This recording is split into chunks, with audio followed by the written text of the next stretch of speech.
welcome back to my book corner for another story time with me, Rockin' Ryan. Now today, I've chosen a Julia Donaldson book that isn't as well known as her other books, and it's called Tyrannosaurus Drip, and it's all about Tyrannosaurus Drip, who is born into a family of T-Rexes.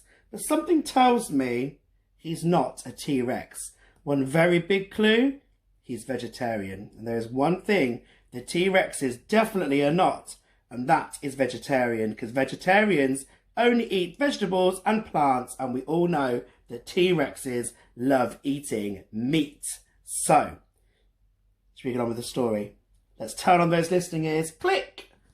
And it's time for Tyrannosaurus Drip, written by Julia Donaldson. Here we go.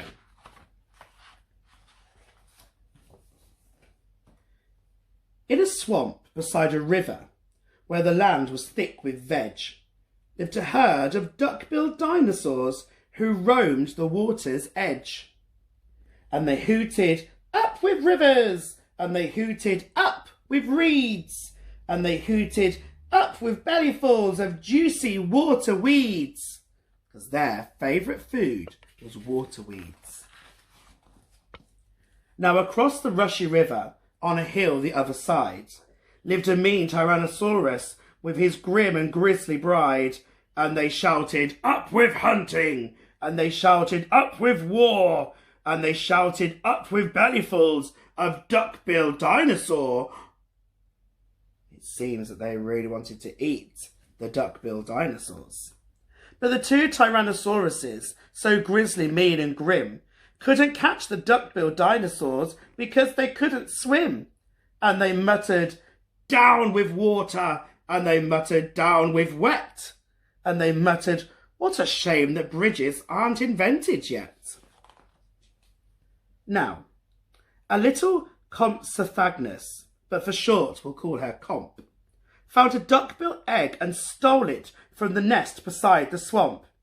And she swam with it, and ran with it, and murmured, "Clever me!"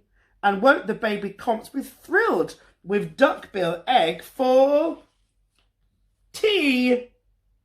She dropped the egg in terror, and she went running for her life from the mean Tyrannosaurus and his grim and grisly wife.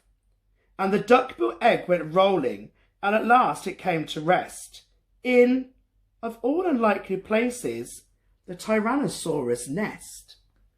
Now the mother T had great big jaws and great enormous legs, but her brain was rather little, and she couldn't count her eggs. And she sang, "Hatch out, my terrors, with your scaly little tails, and your spiky little toothies, and your scary little nails." Out hatched babies 1 and 2, as perfect as could be. But Mother T was horrified by baby number 3. She grumbled, "He looks weedy." And she grumbled, "He looks weak." And she grumbled, "What long arms, and look, his mouth is like a beak."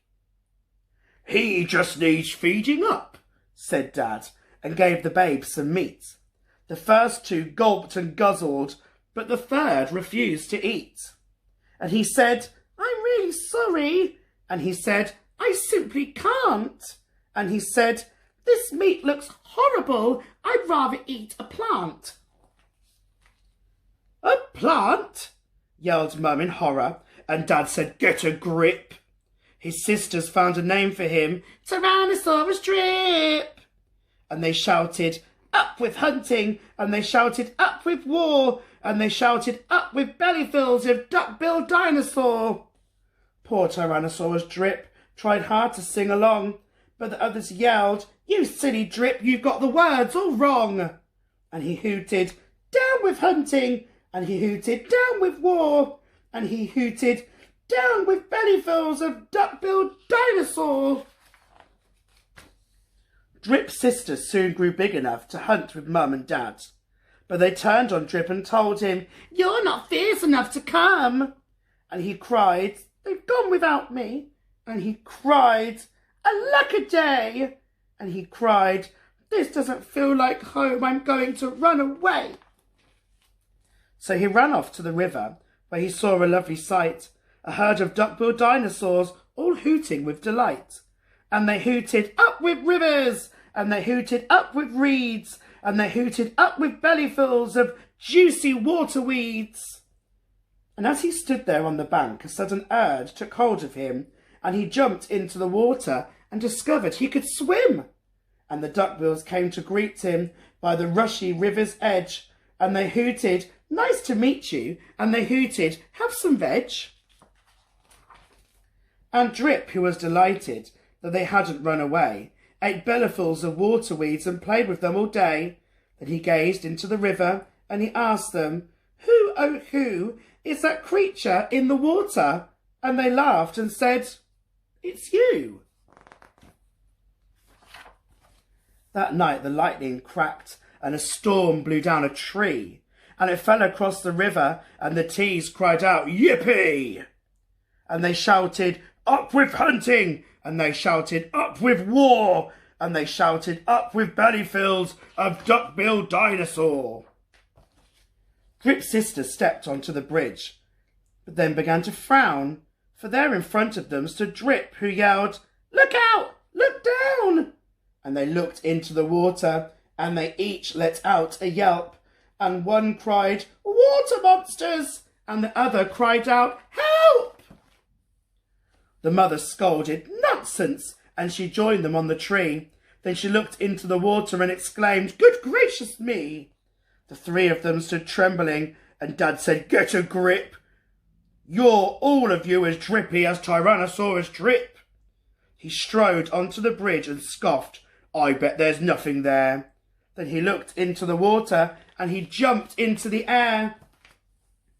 And how the duckbills hooted when he landed with a crash, and the tree bridge broke and 4 Tyrannosauruses went splash. And spluttering and clinging to the branches of the tree, they went whooshing down a waterfall and all the way to sea. And the duckbills hooted happily. They shouted, "Hip, hip, hip! Hooray for the heroic one and only Duck-Bill Drip!" Oh, what a great story. He didn't really feel like he belonged with the T-Rexes, did he? But I'm really glad that he found his own family where he was a lot happier. And that's all we've got time for today.